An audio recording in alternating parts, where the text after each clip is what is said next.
ఆయన నోటమ్మడి ప్రమాణం ఒక్కటి చెప్తా. ఎప్పుడంటే అమరావతిలో కాలచక్ర మహాసభ జరిగింది. దాంట్లో వాయిరాల సుబ్బారావు గారి కింద పట్టలేసాం, ఎర్రటి పట్టలన్నీ వేసాం. ఇలా కూర్చున్నాం, అందరూ ఇలా కూర్చున్నాం. ఒక రూమ్లో నుంచి వారు ఇలా వచ్చేవారు. ఆయన బౌద్ధ సెంటర్ నడుపుతున్నారు, ఇప్పటికి కూడా ఆయన ఉన్నారు అనుకుంటా. ఆయన దగ్గర అన్నప్పుడు మేము కూడా ఆ సభలోకి వెళ్ళాం.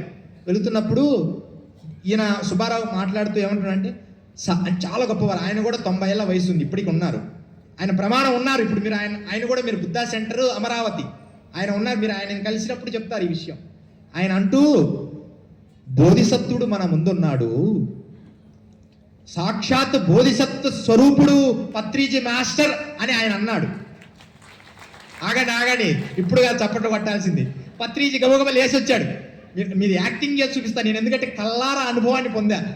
ఇలా లేచొచ్చి చెవులో వారా సూపర్, బుద్ధున్నని చెప్పు, నేను బుద్ధున్నాయా అన్నాడు. అసలు ఇది జరిగిందండి. ఇగో నేను బుద్ధుడని చెప్పండి.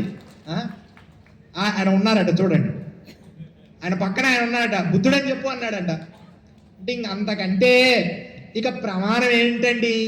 Soul of connect. మీకు ఆ ఒక్కర, ఎందుకంటే మీరు ఆ స్థాయిలో ఉండొచ్చు, కానీ soul of connectings in the every in soul ఇది. అంటే ఒక కాలచక్రములో సోల్స్ని ఆ కాలానికి తగినట్టుగా సోల్స్ డిజైన్ చేసి పంపుతూ ఉంటాయి బుద్ధాత్మలు. అలాంటి బుద్ధుడు అపర శక్తివంతులు